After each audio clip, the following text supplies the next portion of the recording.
Hello everyone, জন্মদিনের সিরিজের দ্বিতীয় পর্ব এখানে চলে এসেছে। আজ আমি মাংস আর রাইস রান্না করব। চলো আমার সাথে রান্না করবো।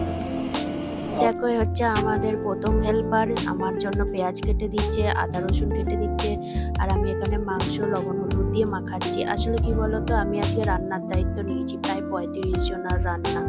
মানে আমার জীবনের সব থেকে বড় প্রজেক্ট আর সব থেকে বড় মানে ইভেন্ট যেটাকে বলে আমার জীবনে। এই দেখো গ্যাসের মধ্যে বড় কড়াইতে তেল দিয়ে মাংস ভাজতে বসিয়ে দিয়েছি। আসলে এখানে মাংস ভাজাটা মানে আমি শিখেছি একজনের কাছ থেকে, যে আগের বড় রান্নায় মাংসটা ভেজে নিতে হয়। আর হচ্ছে সেকেন্ড হেল্পার আমার। হ্যাঁ, রান্না বান্না চলছে প্রথমবার। কত লোকের অ্যারেঞ্জমেন্ট?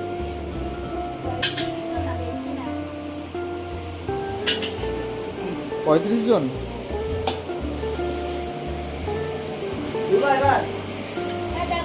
আচ্ছা, মেনু তো কি কি আছে?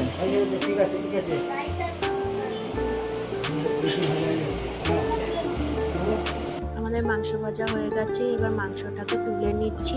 এরপরে একটু ফোড়ন দিয়ে দিলাম। তোমরা তো জানোই মাংস কীভাবে তৈরি করতে হয়। ফোড়ন দিয়ে দিলাম, তারপরে একটু পেঁয়াজ দিয়ে দিলাম। পেঁয়াজ এখানে 2 কেজি মতো আছে, যেহেতু 6 কেজি মাংস ছিল। 2 কেজি পেঁয়াজ এখানে এটা ভাজাভাজি করবো। করার পরে এখানে দেখো মাংস ভাজা হয়ে গেছে, ওটা ভাজছে। আর আমি এখানে আলাদা করে গুঁড়ো মশলাগুলো গুলিয়ে নিচ্ছি। আর আমার হেল্পার আমাকে মানে হেল্প করার আগে ডিস্টার্ব করছে বেশি। আর এই দেখো এখানে টমেটো বাটা দিয়ে দিলাম অল্প পরিমাণ, তারপরে রসুন বাটা দিয়ে দিলাম যাতে কাঁচা গন্ধটা চলে যায়। তারপরে দিয়ে দিলাম লঙ্কা বাটা, আর তারপরে দিয়ে দিলাম আদা বাটা। এরকম এটা এবার কষাতে হবে, নাড়াতে হবে। তারপরে যে মশলাটা রেডি করেছিলাম সেই মশলাটা এখানে দিয়ে দিলাম। এই মশলাটা কষিয়ে এবার একটা সুন্দর গ্রেভি তৈরি করতে হবে। আর আমি একটু টেস্টের জন্য দইও দিয়েছিলাম এখানে। আমি এখানে 2 প্যাকেট প্রায় 400 দই দিয়েছিলাম। তারপরে দেখো মাংসটা দিয়ে দিয়েছিলাম, সেই সময় আমার ক্লিপটা তোলা হয়নি। তো মাংসটা দিয়ে এখানে কষানো হচ্ছে, তারপরে আমি জলও দিয়ে দিয়েছিলাম। মাংস তো চিকেন তো বেশি টাইম লাগেনি। এ দেখো মাংসটা হয়ে গেছে। আগে আমি মাংসটাকে তুলে নিচ্ছি, পরে ঝোলটাকে কষিয়ে এর ওপর দিয়েছি। আর এই দেখো আমার প্রায় ঝোলটা হয়ে গেছে। এটা পরে ঠান্ডা হলে আরও গাঢ় হয়েছিল। আর এই দিকে পুচকে দুপুরের ভাতের জন্য আমি থালা সাজিয়ে দিচ্ছিলাম। দেখো এটা ওর মাই রান্না করেছে। এখানে পুচকে তো আর খেতে পারবে না, ও একটুখানি বসিয়ে মানে শো করার জন্য কিছু ছবি আমি তোমাদের এখানে দিয়ে দিলাম।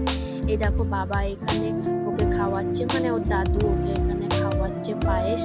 আর দেখো দুষ্টুটা এখানে ওকে যা দেবা তাই খাবে, জানো কত আনন্দ করেছে। বাকিটা পার্ট 3-তে আসছে, তোমরা সাবস্ক্রাইব করে রাখো।